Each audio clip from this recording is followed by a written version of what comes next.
Assalamualaikum warahmatullahi wabarakatuh.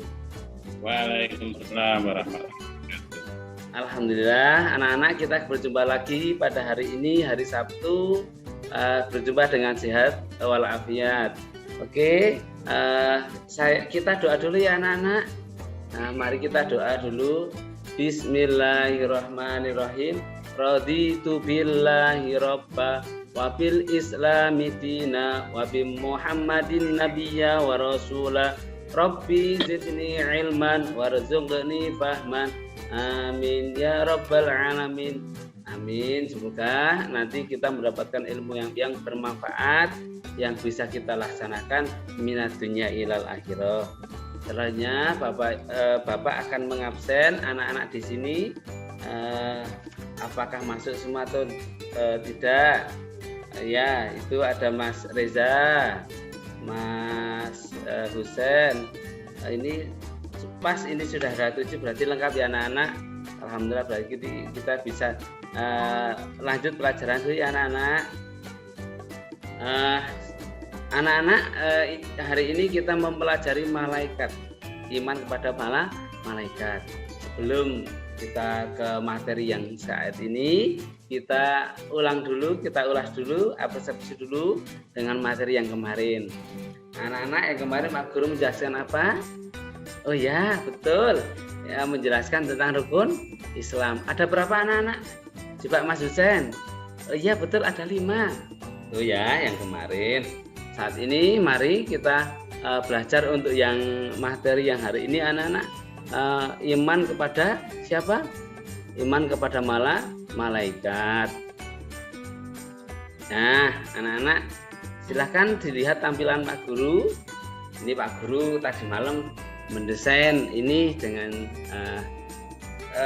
untuk menjelaskan anak biar anak-anak lebih mudah, karena saat ini harus Pak Guru, Bu Guru semuanya yang ada di madrasah ini harus mengajar dengan teknologi yang bagus.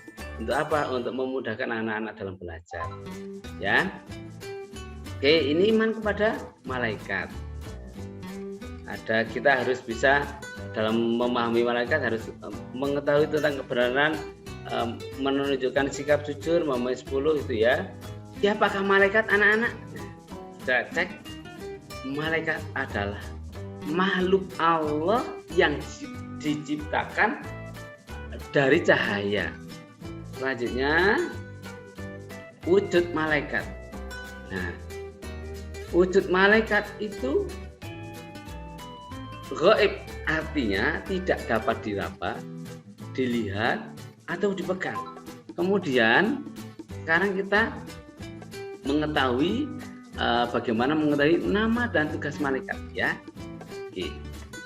Jumlah malaikat itu sebenarnya ada banyak sekali. Ada yang meriwayatkan 3013, ada yang sekian, akan tapi kita lebih validnya kita tidak tahu karena begitu banyak jumlah malaikat, ya. Nah, kemudian malaikat yang kita pelajari yang wajib diimani oleh kita sebagai umat Nabi Muhammad SAW itu ada 10.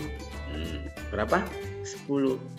Nah, coba anak-anak ketika melihat ada Al-Quran di situ, yang kalian bayangkan apa?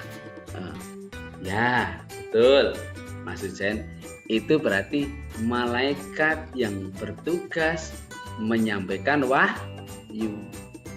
Wahyu Allah itu turun kepada Nabi Muhammad SAW itu secara beransur-ansur. Ini yang bertugas menyampaikan wahyu.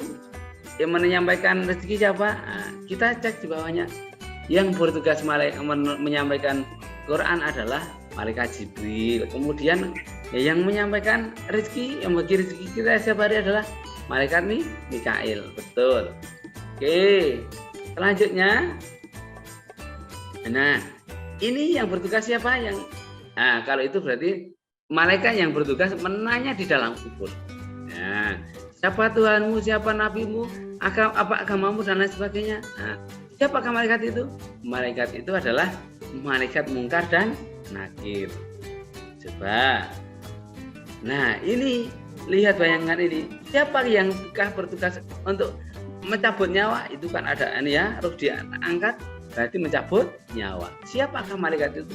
Malaikat Israel, betul, itu yang bertugas mencabut nyawa adalah malaikat Israel.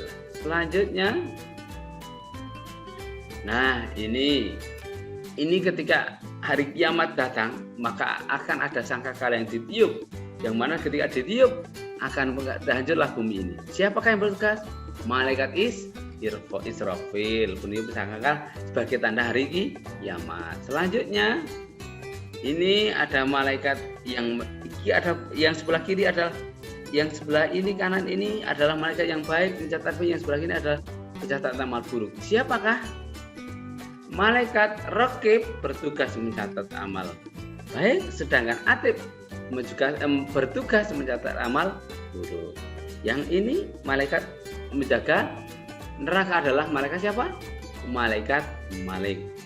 Yang terakhir, malaikat Ridwan adalah malaikat yang menjaga surga. Terima kasih anak-anak, ini materi yang kita sampaikan.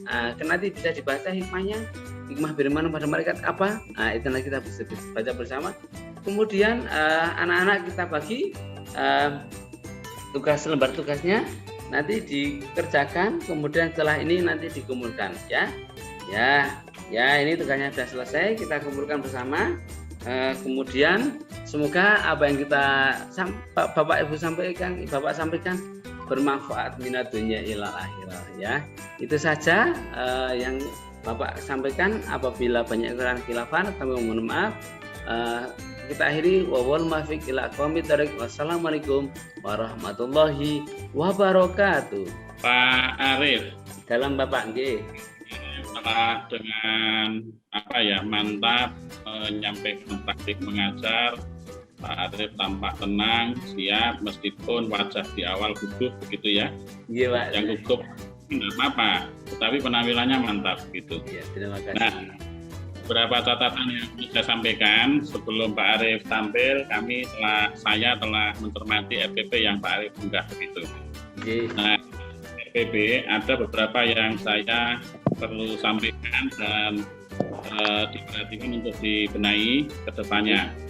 Yang pertama Pak Arif, Pak Arif kan mengidentifikasi di indikator pencapaian kompetensi maupun rumusan tujuan pelajaran, ini mana C2, ini mana C1, ini mana C2, ini mana C3, C4. Tampaknya Pak Arif belum begitu familiar begitu ya. Nah, di situ ada C2, ada A1, ada P berapa. Nah, ini ada seperti itu bagaimana? Maka seyogianya sesungguhnya untuk memenuhi tuntutan orientasi pembelajaran Pak Arif pada materi, pada evaluasi itu menggiring anak-anak berpikir tingkat tinggi atau HOTS begitu. Pilihlah KD dengan indikator maupun tujuan itu C4, C5, C6. C4, C5 begitu. Ya, hindari C1, C2 seperti itu.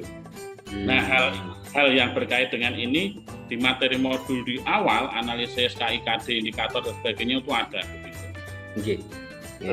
Yang kedua, Pak Arif, rumusan tujuan pelajaran. Format yang kita gunakan kan ABCD, Audience, Behavior, Condition, Degree kan begitu. Dari 4 rumusan tujuan pelajaran tidak ada satupun yang menyertakan degree-nya.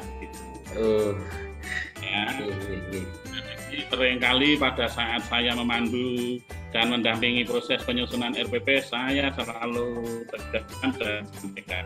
Tapi hingga kini masih saya jumpai. Berikutnya di komponen metode pelajaran Pak Arif. Metode pelajaran itu Pak Arif menuliskan secara berurutan sub-sub yang isinya tidak dibedakan mana yang sesungguhnya pendekatan, mana yang sesungguhnya metode, mana yang sesungguhnya model. Membuatnya cuma metode pelajaran, Ya, pertama pembelajaran kooperatif, kedua model number head computer, kemudian menjodohkan, ceramah, tanya jawab. Ini kok metode PowerPoint barang itu apa itu begitu, diskusi penugasan. Nah, mestinya Pak Arief, isi metode pembelajaran itu meliputi pendekatan. Nah, pendekatan itu saya kira monggo menggunakan saintifik 4P, ya, tuntutan pendekatan yang sekarang ini mesti muncul, ya, 4T. Tahu toh 4T? Okay. 4T itu nanti yang mewarnai kegiatan inti pembelajaran, mulai dari literasi, critical thinking, kolaborasi, komunikasi, creativity, gitu. Oke. Nah, itu belum muncul sama sekali di Pak Arief, begitu ya. Oh ya. Nah, terus model monggo, termasuk tipeknya, tipek serta orientasi hot nanti dimunculkan. Saya kira gitu catatan saya untuk Pak Arief. Terus Pak Jaka. Ya, sip. Baik Pak Arief, saya melanjutkan saja. Tapi kalau kemudian dari materi yang jenengan sajikan, itu cenderungnya mengenal malaikat atau iman kepada malaikat? Lebih ke mengenal Bapak. Nah itu kan? Iya. Bahwa ketika iman itu bukan semata-mata mengenal, tetapi ada action yang lebih daripada itu yang harusnya ditambahkan ya. Artinya kan berarti itu materinya baru di permukaan, ya. Belum sampai pada bagaimana kita mengimani malaikat. Betul. Berangkat dari ini, dari materi dan juga judul ini, maka Pak Arief, intinya sebenarnya adalah bagaimana kita harus memahami dulu apa itu hakikat iman kepada malaikat, mengapa harus mengimani malaikat, dalilnya ada sudah, ya, terus siapa itu malaikat tadi sudah dijelaskan. Nah, tapi tadi misalnya poin mengapa kita harus mengimani mereka, terus bagaimana cara kita mengimaninya, di mana malaikat itu berada, apa kita harus mengimani mereka. Nah, yang seperti ini kan di materi itu secara umum kalau saya lihat lebih banyak pada pengertian, dalil, hikmah. Nah gitu. Pertanyaannya ketika kemudian ada indikator-indikator yang sudah disusun seperti itu, apakah tidak boleh kita menambah itu? Boleh, sangat boleh. Harusnya boleh. Kenapa Pak Arief nggak nambahi? Belum Pak, insya Allah nanti di PPL-nya Pak. Ini dalil yang dipakai apa ini Pak Arief? Surat Al-Baqarah ayat 285. 285 bisa dibacakan Pak Arief? Bisa Pak. A'udzu billahi minasyaitonir rajim. Bismillahirrahmanirrahim. Amanir rasul bima unzila ilaihi min rabbih wal mu'minun kullun amana billahi wa malaikatihi wa kutubihi wa rusulihi la nufarriqu baina ahadin min rusulihi wa qalu sami'na wa ata'na ghufranaka rabbana wa ilaikal masir. Baik. Pak Arief, saya dibantu dituliskan surah Al-Kautsar. Gambar kertas. Oh, nah,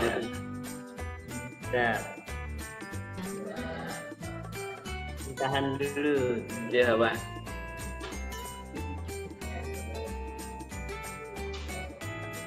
Tulisannya jelek Bapak.